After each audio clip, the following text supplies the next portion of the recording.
right, everybody. Welcome to the Google and ROI Mantra Profit-Driven Marketing webinar. Right now, I'd like to introduce Muni Bajpai from ROI Mantra. I'd also like to introduce Thomas Hammel from Google and also Harshil from Google. And with that, I'll go ahead and kick it off to Muni Bajpai. Hello, everyone, and welcome to the Profit-Driven Marketing seminar. We're really excited to be here and talk to you a little bit about profit-driven marketing. It is a concept, a methodology that has been that was created by Google a few years ago, and has since been used by quite a few companies to supercharge their profit acquisition. You are now muted. Through Google products, more specifically through Google AdWords and their DoubleClick products.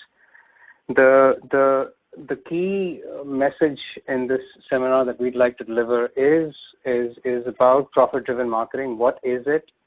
What is the association of profit-driven marketing and data revolution? What are the platforms and processes that are needed to be implemented to drive profit-driven marketing? What are the case studies to show the power of profit-driven marketing, and what are the key steps for you? This is a two-step presentation. The first step of the presentation is from myself at ROI Mantra. We are one of the biggest proponents of profit-driven marketing and have worked closely with Google to understand and implement it. And then we have Harshil and Tom from Mountain View Google offices, the company that created profit-driven marketing, and they'll explain to you, the power of profit-driven marketing in their own words as well. So, without further ado, let's dive right into it. What is profit-driven marketing? Specifically for the home services business and the home repair and remodel industry, essentially it means more jobs, more profit, more value.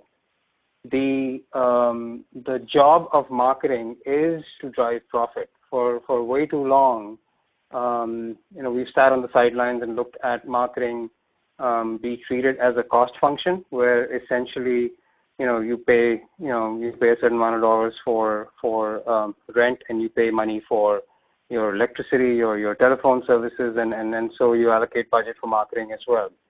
And in our opinion, that's absolutely the wrong way to approach marketing. Marketing is an investment into, much like an investment into a stock portfolio or into a bonds portfolio, where you're investing money to make it grow. So marketing should drive profit, and you should demand it. Everything in marketing starts with the savvy consumer. And as we all know, the consumer from 10 years ago is not the same consumer today. Today's consumer has a lot more tools at their fingertips to search, to research before they buy, and they absolutely are focused on this aspect of doing their due diligence upfront prior to making that phone call and talking to you about a job or filling out a form and asking you to submit a bid. So the most critical aspect of this consumer is timing. You give the right message at the wrong time, and it is lost. If you give the wrong message at the right time, obviously that's a complete waste of an eyeball. So it's really important to get the right message at the right time, and it's important to understand how you can qualify these messages, and how do you figure out what success looks like when you're investing money in media. In our experience working with a lot of home services businesses across the United States, we've seen more often than others that success is typically driven by calls. If an HVAC repair company is getting more calls, by some definition or by a heuristical definition, that is understood to be success. In our experience, that's not the right thing to do. More calls does not mean more jobs. More jobs does not mean more profits. There are, as we all know, 80% of your revenue comes from 20% of your customers on an average heuristic across all industries. It's important to go after those right jobs, and today you have the power to do that with profit-driven marketing. You have to find the right jobs in the right volume to get the profit out of the money that you're investing. So what is profit? Profit is a delicate balance of finding the right customer who you can do the right sale to at the right cost, at the right time, at the right location, and finding enough of these at the right volume. And that's this balance of these entities is what defines how much profit you can drive out of your media spend, out of your marketing spend. A fine-tuned revenue machine, which is what your business needs to be, is essentially, in essence, a balanced business where you're spending money to acquire sales, and so this balance between revenue and cost is absolutely critical. So the key question is, how do you balance revenue and cost? It's an age-old challenge that most businesses struggle with. And even more so now with the different avenues of marketing spend that you're investing in. So how do you find the right customer at the right cost? What is the magic bullet? We've all had one of these.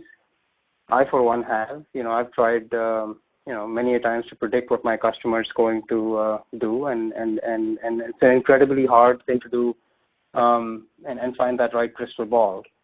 We've also all tried this, which is, you try the shotgun approach, try as many marketing mediums as you can, spread out your spend in as many different areas as you possibly can, and hopefully you'll hit the bullseye. It's rare, but it is possible. Not much of a plan, though. So, in comes profit-driven marketing. Profit-driven marketing started in 2000 with the advent of the AdWords platform. In itself, the platform doesn't guarantee profit-driven marketing, but it is, in our opinion, one of the best platforms to start implementing profit-driven marketing in. It was first implemented, by a few brands in 2005 in e-commerce. Travel came along in 2007. Banking, with the likes of Quicken Loans, implemented profit-driven marketing in 2009. And I think, in our experience, collective experience between Google and us, 2015 is going to be the year for home services to drive profit-driven marketing into their business processes. So what is profit-driven marketing? Find the right customer at the right time and at the right cost. And data will tell you how. There are three major main pillars of profit-driven marketing that you need to understand today that need to be implemented for you to see success from profit-driven marketing.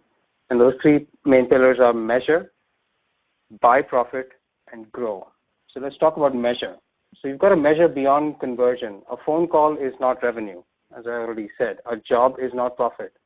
You have to measure every stage of your customer acquisition. There can be no growth in profit without end-to-end measurement. You cannot sustain and consistently grow profit without having this measurement in place. You need technology. You need tech and biz-savvy people on your side who can help you measure these stages. So what do you need to measure? So we know these stages in a typical home services business. A click turns into a call. A call can turn into an appointment, and an appointment will become an on-site visit or a consult, which will then result in a job resulting in payment. So you have to measure each one of these stages, but not only do you have to do that, you've got to measure these stages across all the campaigns that you're running, whether it be paid media campaigns, whether it be content marketing campaigns like email marketing, like social media marketing. You've got to do it across all the mediums as well. So every campaign, every medium has to be, you've got to measure each one of these stages. And then on top of that, you've got to measure the ratios across each one of these stages for all the campaigns and all the mediums. So how many calls per campaign, per medium come from clicks? How many of these calls become appointments? How many appointments become visits, and how many visits become paid orders? And then on top of that, you'll have other ratios like click to payment or call to payment ratios.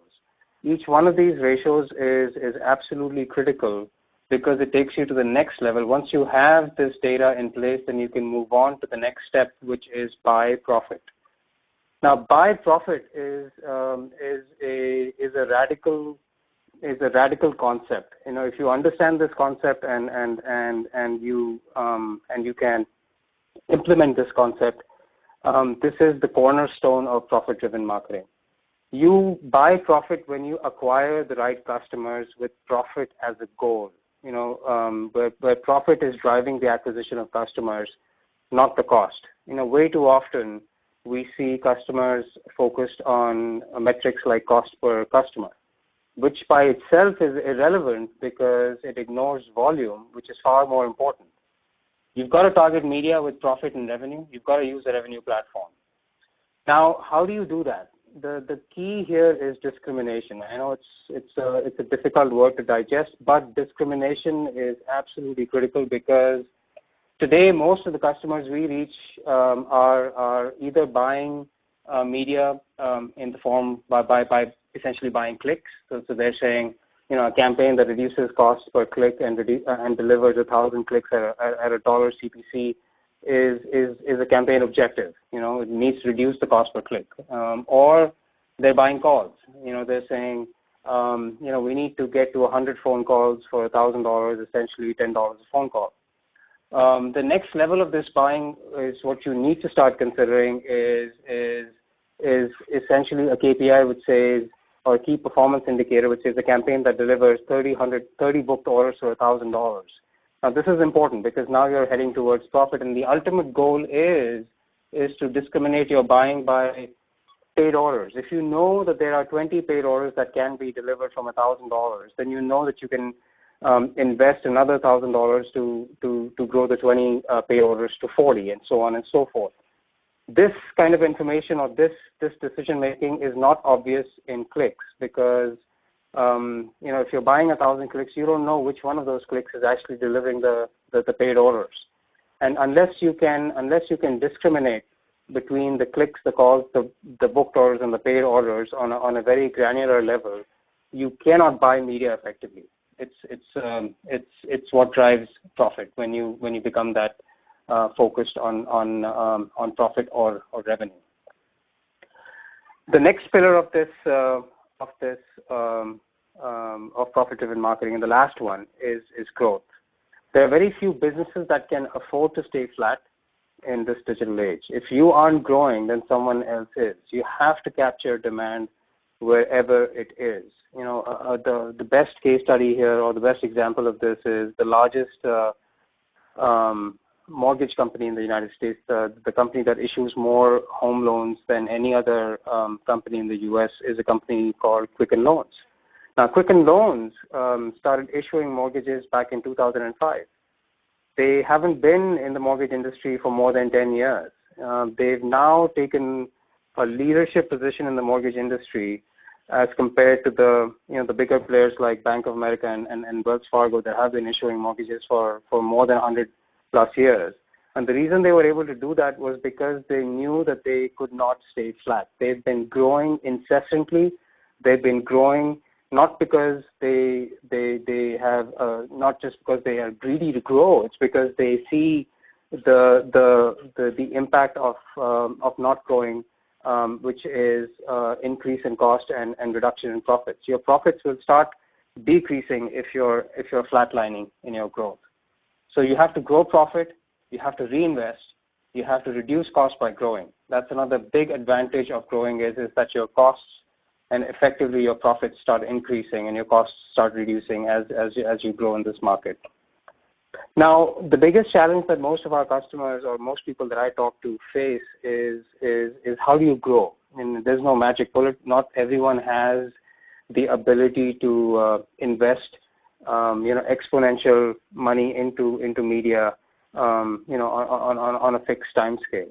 The right way to do that is to grow profit and reinvest that profit. So, for example, in year one, if you've spent $200,000, if you've spent $120,000 and you've made $200,000, and you've got an $80,000 profit, try to invest that profit back into your media mix. Next year, you're investing $150,000 of your profit.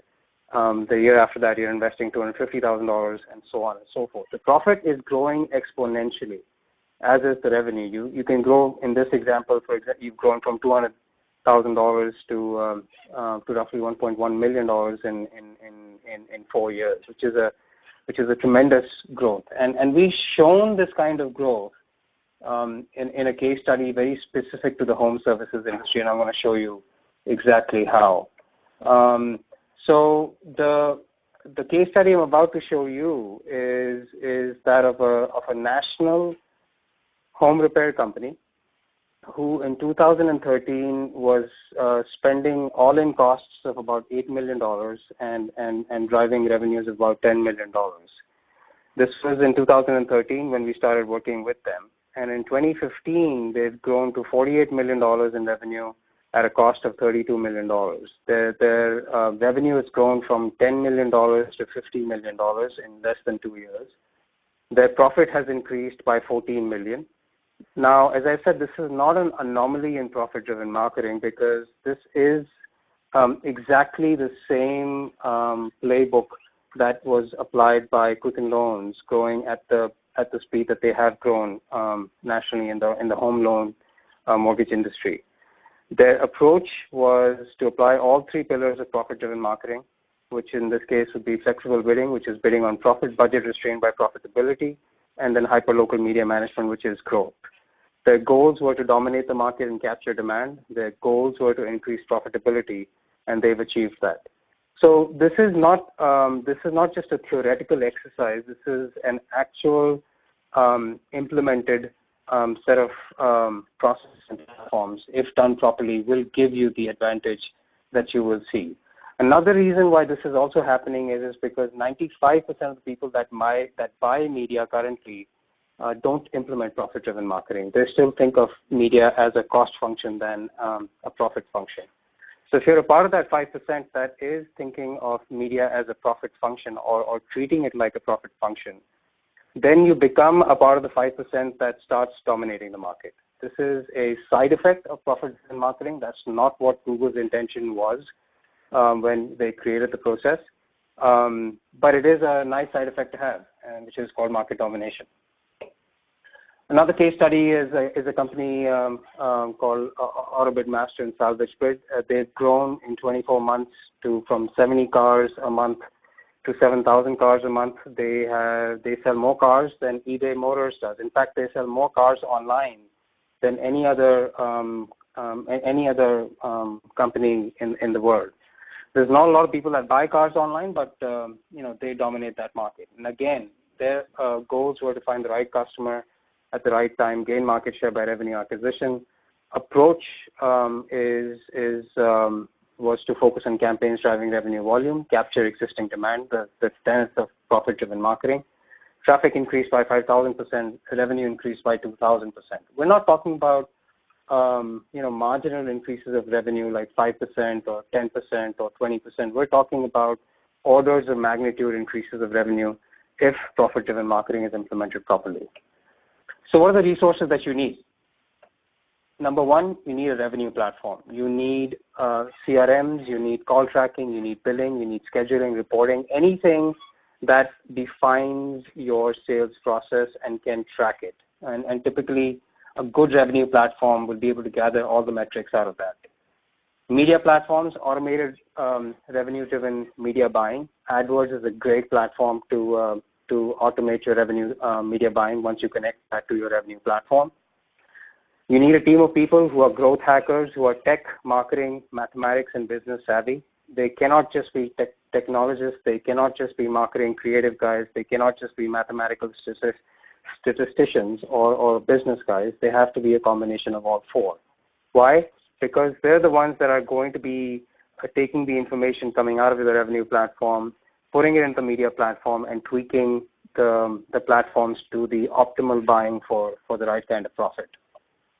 Takeaways, number one, set up the measurement. If you don't have measurement, you cannot implement profit-driven marketing. It's impossible to do. So that's the first step. Second step, start thinking about media with profit. Don't think about media with cost. Third step, automate the media buying. You can only do so much by going in and manually buying media. Start putting the platforms in place which will allow you to start automating your media buying. focus on profit. I say that again and again. It's important to realize that you need to come to a position in this process where you can look at the entire picture with one key driver in mind, and that is profit. And then finally keep growing. If you stop, your costs will go up and your profit will decrease. So that's us from ROI Mantra. I'm going to now move on. I'm going to now let our friends from Google sort of talk to you about profit-driven marketing in their own words. So Harshil, I'm going to switch over, and here we go. Go ahead. Thanks, Muni. Hey guys. Firstly, thanks Muni and Bryson for inviting here at Google. This is Harshil Ved and my teammate Tom Hammel. Hey everybody. So we will be going through the profit-driven marketing concept. As Muni mentioned, Muni covered it really well. So we'll give our perspective of profit-driven marketing and how we think businesses should implement it and why it would be beneficial for businesses to implement it. So I would like to start with when I was thinking of profit-driven marketing, I was thinking from a business standpoint of what is the example that I can use to explain profit-driven marketing in a simple way. And in my research, I saw this really interesting random case of the Soviet Union. In the earlier a few years back, when the Soviet Union was when the factory workers were this was in Russia, where the nail factory workers were given OKRs now, where they were given a baseline target of producing nails. The first target that was given to them was based on weight. So what, as a result of that, what happened was the factory workers optimized their output towards producing these huge nails which were very heavy, but that did not solve the purpose because the demand was much more, and because the size of the nails were so big, it couldn't be used in many cases. So then, as a secondary option, what they did was the union started set up an OKR of volume, the number of nails. So the factory workers started optimizing towards the quantity, and that's why they produced multiple hundreds and thousands of nails which were very flimsy and that couldn't hold and couldn't solve the purpose. And that's why that also turned out to be a disaster. Eventually, one smart man came and realized that it's very important to have your goal set based on what your customer needs. And that's where they changed their OKR, and that's where they realized that the right metric to set OKRs on would result in the best output from the factory, and that's why you see all these happy factory workers. Next slide. So another example, like here are two businesses, A and B.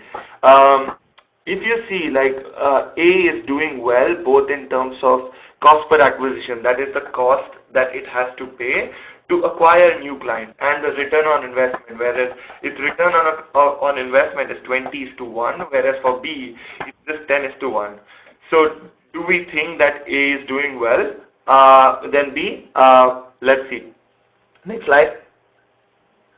So why is that metric? Just looking at the cost per acquisition and ROI, why is that not sufficient? It's because if you see here, it's finally the net profit which is important. Like the return on investment and the cost per acquisition of A would look better if you just look at those two metrics, but there are a lot of other factors that play an important role in coming up to the net profit. And if you see, the net profit for B is higher because because of the other factors coming into picture.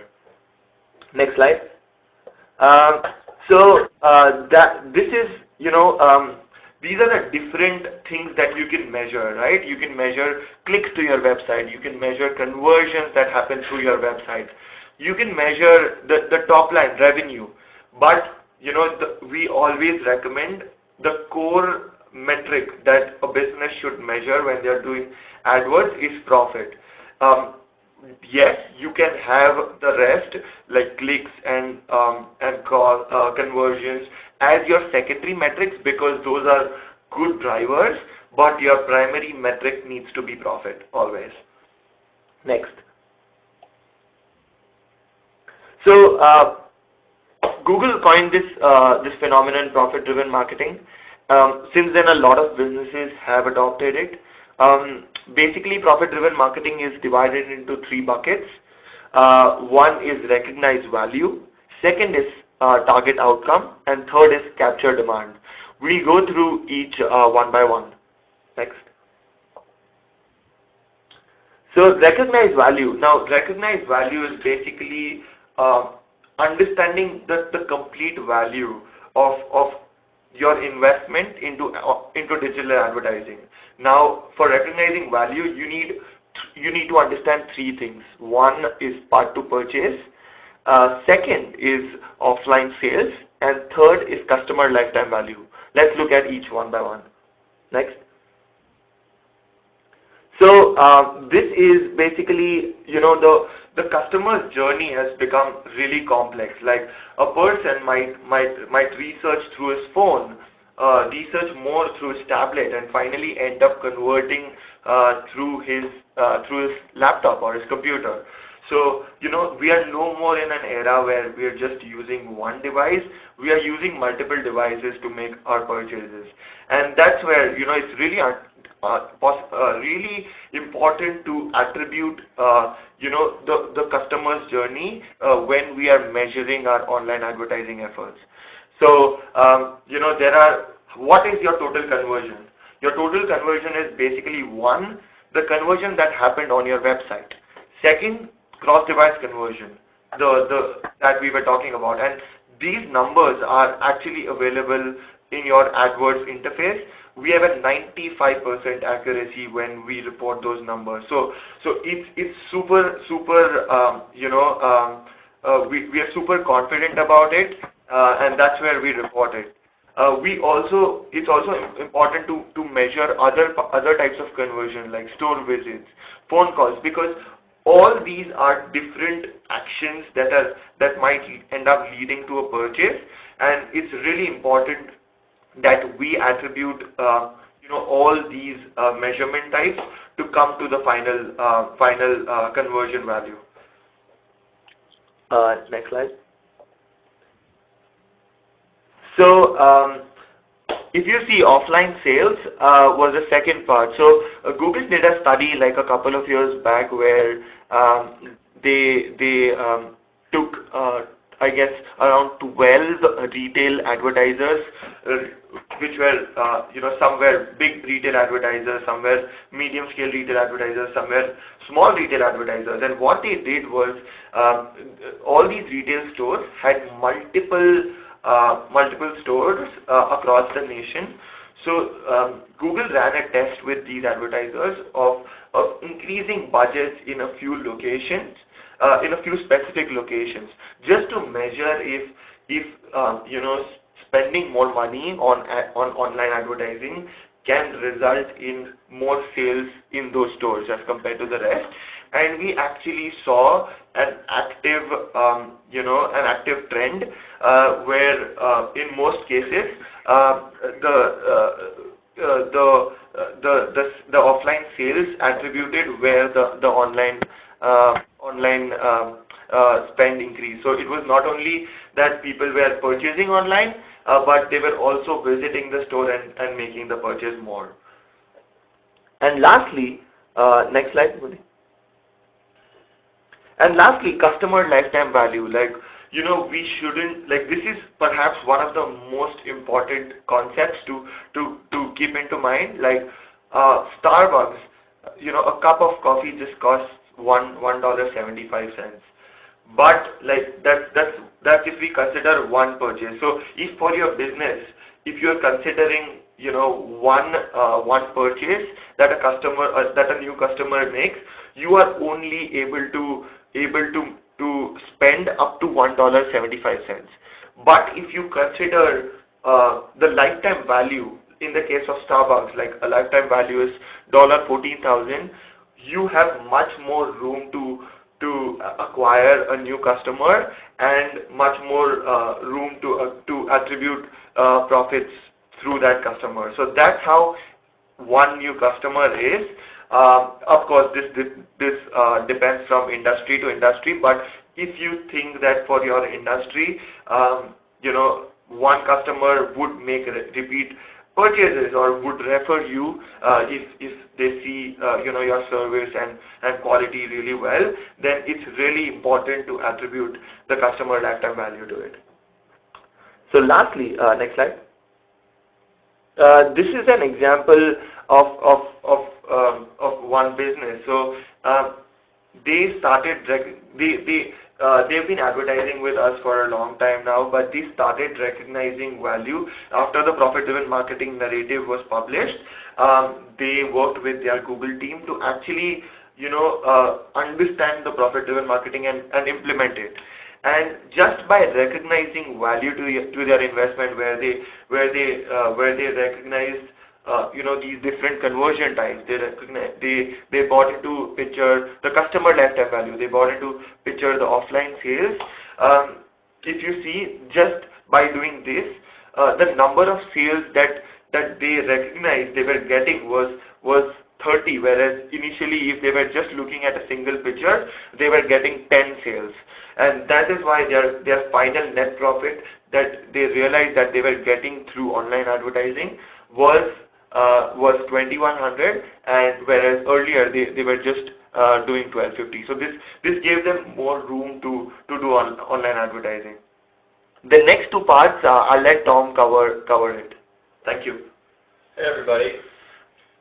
Really quickly here before we pivot off into the next two sections, we have a case study here about Bajpai.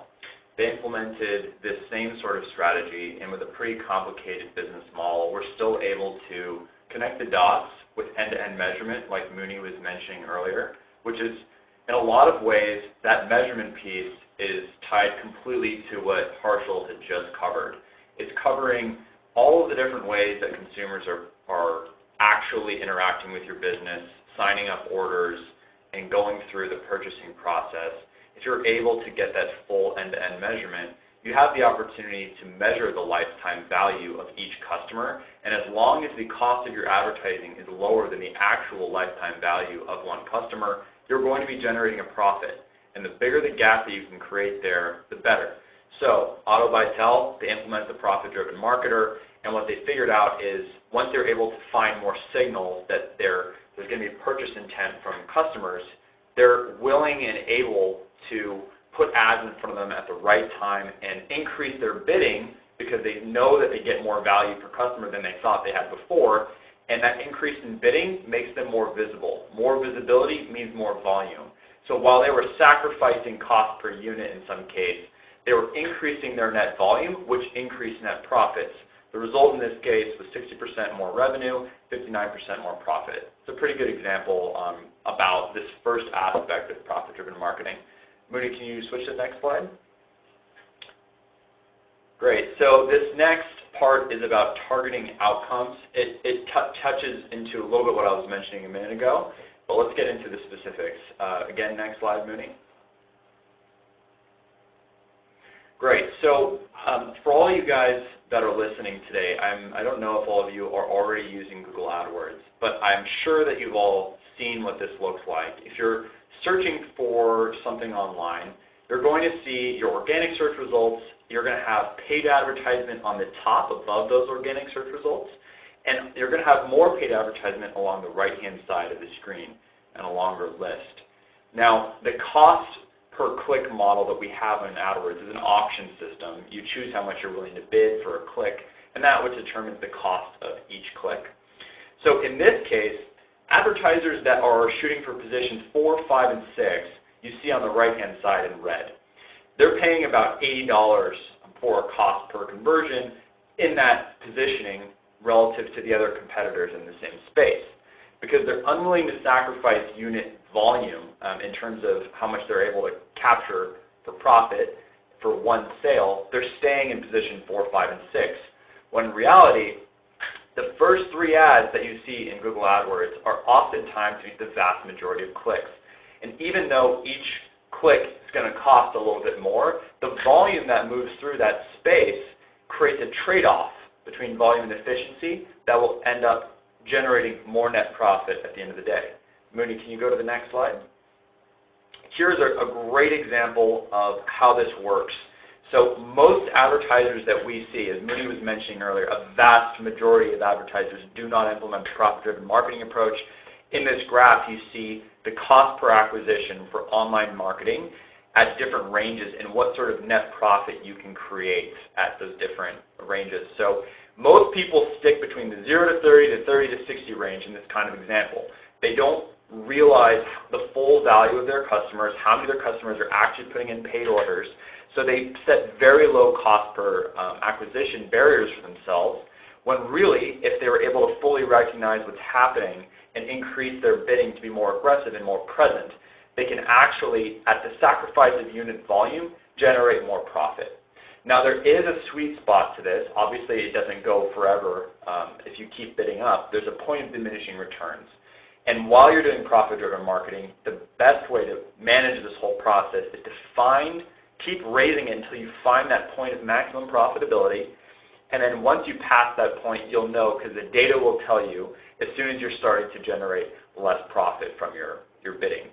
So you want to find that sweet spot between bidding high to be in front of the right customer at the right time, and you also want to make sure that you are not bidding too much so that you're still keeping as much profit as you can.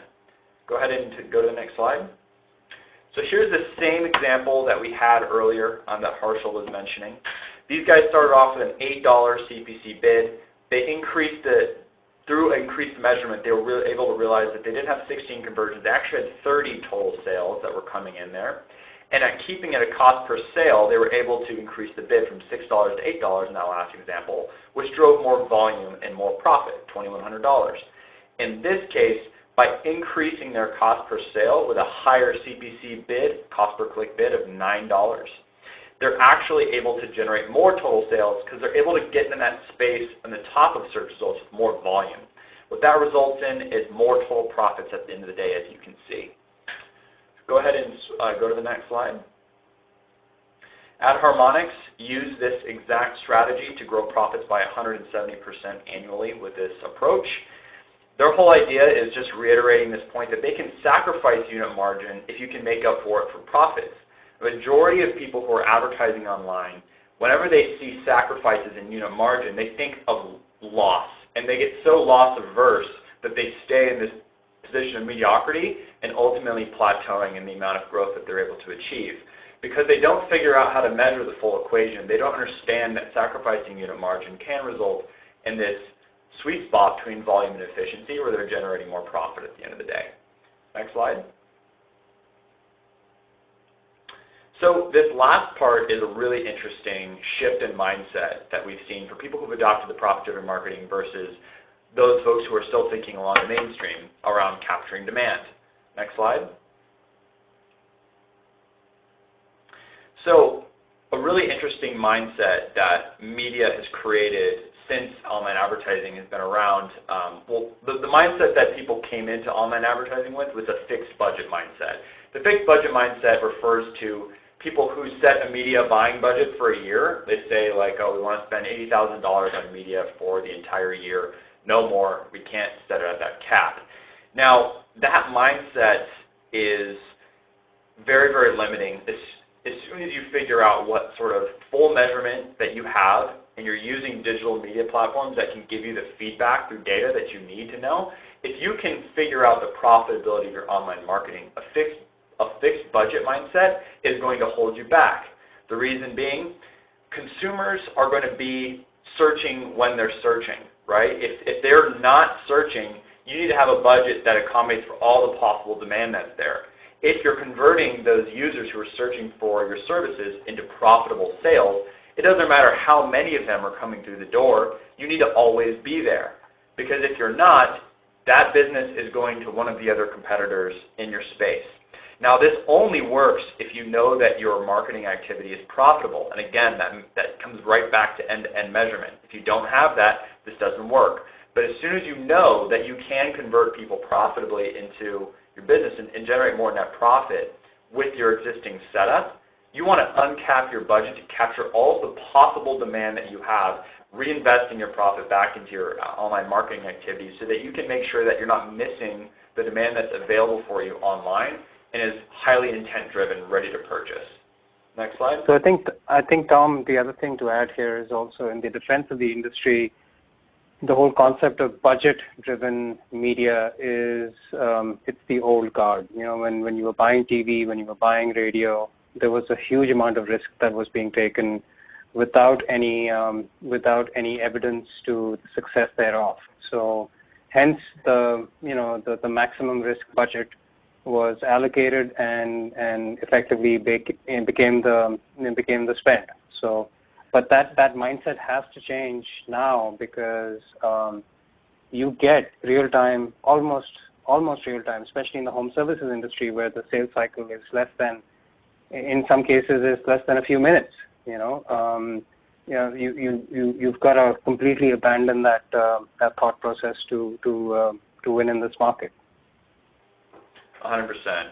Thanks for that context there. So here's the same advertiser, and we took them from that target outcomes platform that I walked you guys through a moment ago where they increased their bidding for more volume, and now they're adding another layer to their marketing approach. By releasing this fixed budget mindset because they knew they were profitable, they were actually able to increase their total investment from $4,950 to $6,480, and with that increased investment, they were able to generate more total sales. More total sales resulted in more total value, which translates into more total profit at the end of the day.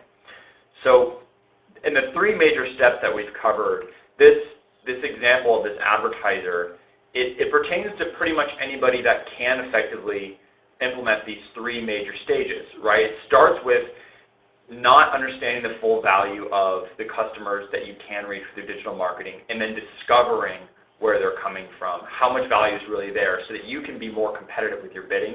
And as long as that cost per acquisition stays below the lifetime value of your customer, you're good. You're making profit. So you want to find the maximum point of net profit that you can come in by putting your media in the right spots, the right time, and a point that's going to maximize volume and efficiency. At the end of all of this, you want to make sure that you have a budget that's flexible based on demand in the market that's going to capture as much profit as you can possibly get. Next slide. Airbnb is a really good example of one of our success stories around profit-driven marketing.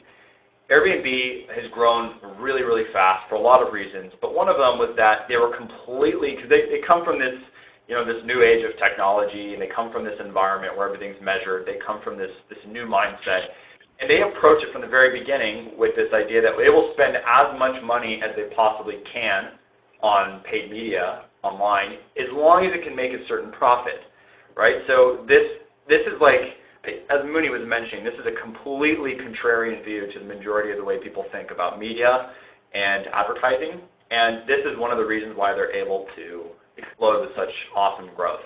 Next slide. Same reason why Quicken Loans was able to do the same thing.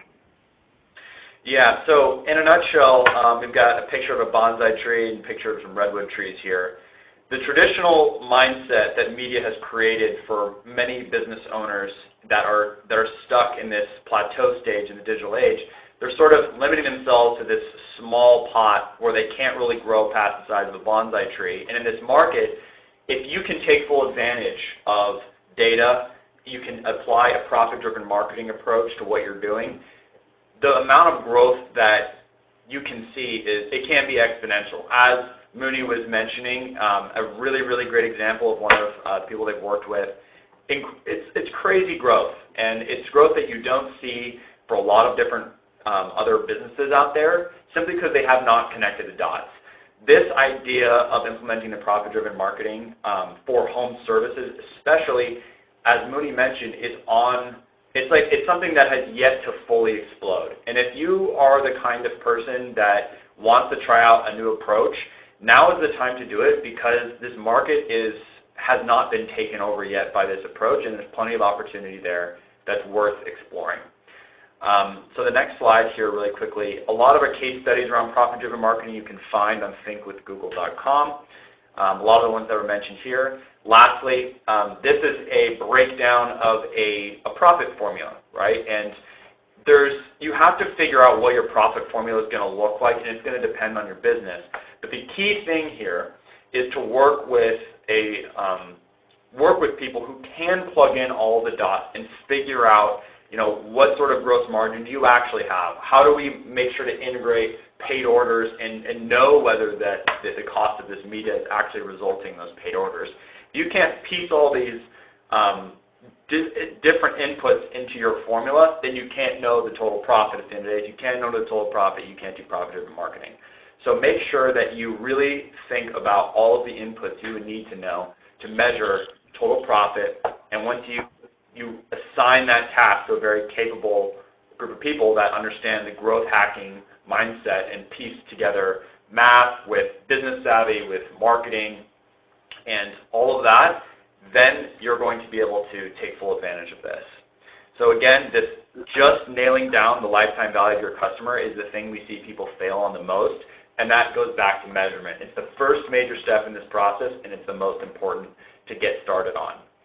So that's it from our end. Harshil and I have had the opportunity to work with Muni here for a while, and we've been very, very impressed with what his agency has been able to accomplish. It's truly on the cutting edge of thought leadership, and we were very, very honored to be here on the phone today to talk about Google's perspective on profit-driven marketing. Yeah, just to add on a little here, so Tom and I started working with ROI Mantra, I guess 6 months back, and we've been working with, we've been working in a short time, like a year and a half to 2 years, working with agencies. We work with 15 to 20 agencies, and not a lot of agencies understand the profit-driven marketing mindset really well, and that's where we've established this great relationship with these guys, because they are completely on board with this concept. They understand it. They're doing the right things for their customers, and we really value their partnership because of the same reason.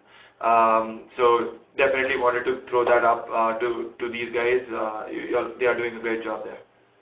Thank you so much, Harshil and Tom. I really appreciate you guys being here. In the interest of all the participants today, I know that we've given you a lot. Look, it took us a good year as an agency to start perfecting profit-driven marketing as an approach. It is not an easy concept to digest. So, if you didn't get everything, if you feel a little bit lost in understanding what the message was, if you have more questions, feel free to reach out to us. We're here to help you. Google and ROI Mantra have one objective here, and that is to see more businesses adopt profit-driven marketing. My personal incentive in doing that is to see less businesses that I have to educate. That's a big challenge for us. Sometimes it takes us months to educate a customer in terms of profit-driven marketing. So we've taken a first step towards educating the industry and hoping that there are people who come out and take advantage of it. Google is completely focused on the home services industry this year. They've given a lot of attention to travel, leisure, e-commerce in the last 10 years. But they know that the services industry, as Tom mentioned, is a redwood waiting to open. You know, the one of my clients that I mentioned that has grown to about 50 million in revenue is a very small part of the home services industry. I'd say about 99% of the home services industry is still yet open game for profit-driven marketeers to start dominating. I don't know if any of y'all are on the bridge. I can't hear any of you, but if you have any questions, feel free to, I guess, put it on the chat right now. You know, we're kind of monitoring that. If not, you know, feel free to reach out to us. You'll be getting a note from us with our contacts, letting you know how to get in touch with us. Bryson, over to you. I appreciate everybody for joining the Google and ROI Mantra Profit-Driven Marketing Home Services webinar. And like Muni said, I'll be reaching out to you guys individually. And once again, thanks for joining the call. All right, bye everybody. Bye everybody. Bye Harshil. Bye Tom. See you later, guys. Thank you so much. Or you.